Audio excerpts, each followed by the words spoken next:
আমরা যখনই ভারতের স্বাধীনতার কথা ভাবি আমাদের মাথায় কি আসে? মহাত্মা গান্ধী, অহিংসা, তাই না?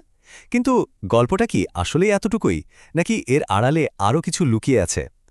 এমন একজনের কথা ভাবুন তো, যার পথটা ছিল একদম অন্যরকম, যার বিশ্বাস ছিল স্বাধীনতা চেয়ে পাওয়া যায় না, ছিনিয়ে নিতে হয়। এই কথাটা কিন্তু কোনো সাধারণ মানুষ বলেননি। বলেছেন স্বয়ং ক্লেমেন্ট অ্যাটলি। কে তিনি? আরে তিনিই তো সেই ব্রিটিশ প্রধানমন্ত্রী যিনি ভারতের স্বাধীনতার কাগজে সই করেছিলেন। ভাবা যায়, তিনি বলছেন এর পেছনের আসল কারণ ছিলেন সুভাষচন্দ্র বসু। এটা তো আমাদের এতদিন ধরে জানা পুরো ইতিহাসটাকেই একটা বড় প্রশ্নচিহ্নের সামনে দাঁড় করিয়ে দেয়, তাই না? তো প্রশ্নটা তো উঠেই আসে, তাই না? যদি স্বয়ং ব্রিটিশ প্রধানমন্ত্রী এই কথা বলেন, তাহলে আসল গল্পটা কি? কে ছিলেন এই সুভাষচন্দ্র বসু? চলুন, আজ আমরা এই দাবির গভীরে যাব আর খুঁজে বের করার চেষ্টা করব সেই বিস্মৃত নায়কের আসল কাহিনী। তো চলুন গল্পটা শুরু করা যাক একদম গোড়া থেকে, মানে একেবারে তার ছাত্রজীবন থেকে। কারণ এই বিদ্রোহী মনোভাবটা কিন্তু তার মধ্যে ছোটবেলা থেকেই ছিল। এই টাইমলাইনটা একবার দেখুন, কি অবিশ্বাস্য, তাই না? একদিকে দেখুন পড়াশোনায় কি সাংঘাতিক মেধাবী। সেই সময় সবচেয়ে কঠিন পরীক্ষা ইন্ডিয়ান সিভিল সার্ভিস বা আইসিএসে তিনি লন্ডনে গিয়ে চতুর্থ হচ্ছেন। আবার ঠিক তার পরের বছরই সেই লোভনীয় চাকরিটা হেলায় ছেড়ে দিচ্ছেন। কেন?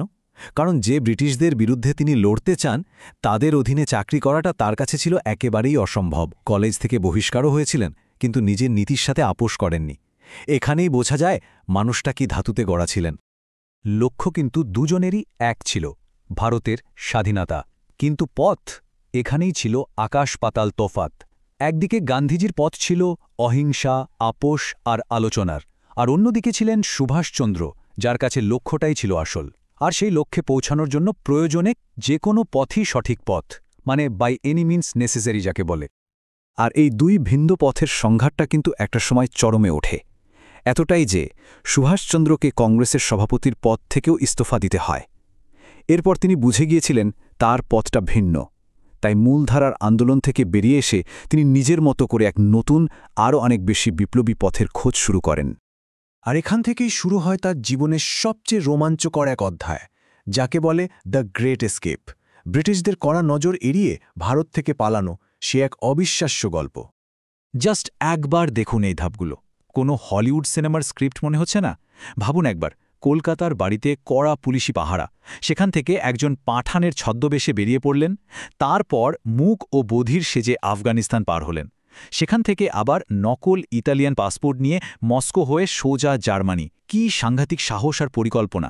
লক্ষ্য কিন্তু একটাই ছিল, ব্রিটিশদের শত্রু যারা, মানে দ্বিতীয় বিশ্বযুদ্ধের অক্ষশক্তি, তাদের সাহায্য নিয়ে দেশ স্বাধীন করা। তো বিদেশে তো পৌঁছালেন, কিন্তু এরপরের লক্ষ্য ছিল একটা সেনা বাহিনী তৈরি করা। চলুন দেখি কিভাবে তিনি সেই অসম্ভবকে সম্ভব করলেন।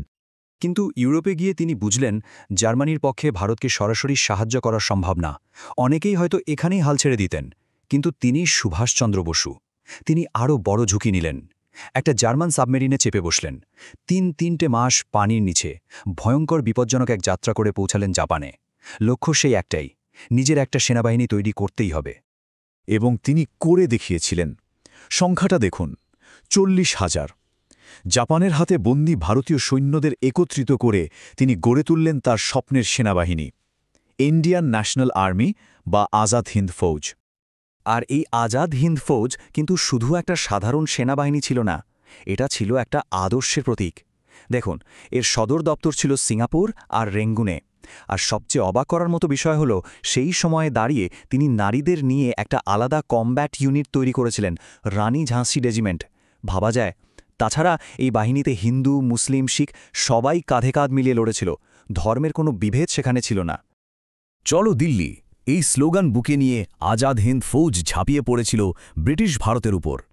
বার্মার জঙ্গল পেরিয়ে ইম্ফল আর কোহিমায় যে যুদ্ধ হয়েছিল তা ছিল ইতিহাসের অন্যতম রক্তক্ষয়ী যুদ্ধ।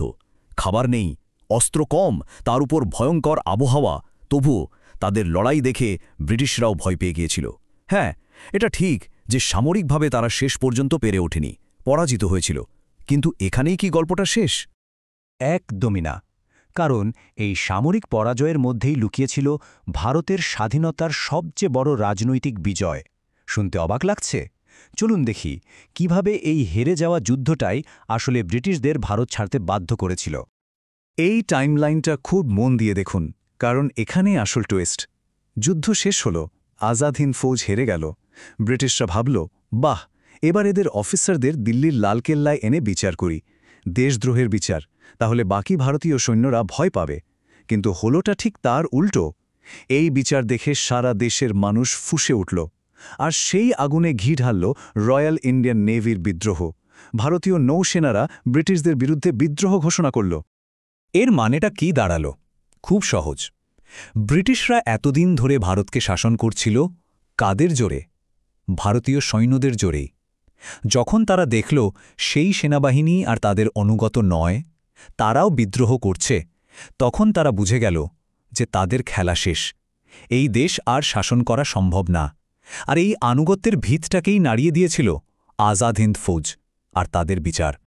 কিন্তু যে মানুষটা এই পুরো ঝড়টা তুললেন, সেই সুভাষচন্দ্র বসু, তার কি হল?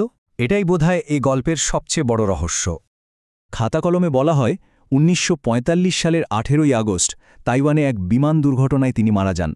কিন্তু এই তত্ত্বটা নিয়ে আজও প্রচুর বিতর্ক আছে। অনেকেই এটা বিশ্বাস করেন না। সত্যিটা কি, তা হয়তো আমরা কোনোদিনও জানতে পারব না। আর এই রহস্যই তাকে এক কিংবদন্তিতে পরিণত করেছে। তিনি হয়তো নিজের চোখে স্বাধীন ভারত দেখে যেতে পারেননি, কিন্তু তার সেই বিখ্যাত উক্তি, তোমরা আমাকে রক্ত দাও, আমি তোমাদের স্বাধীনতা দেব, এটা আজও আমাদের নাড়িয়ে দেয়। এই একটা লাইনেই যেন তার পুরো জীবন, তার দর্শন, তার আপসহীন সংগ্রাম সবকিছু ধরা আছে। এক এমন নায়কের কথা যাকে হয়তো ইতিহাস ভুলে যেতে চেয়েছিল, কিন্তু যার অবদান ভোলা অসম্ভব।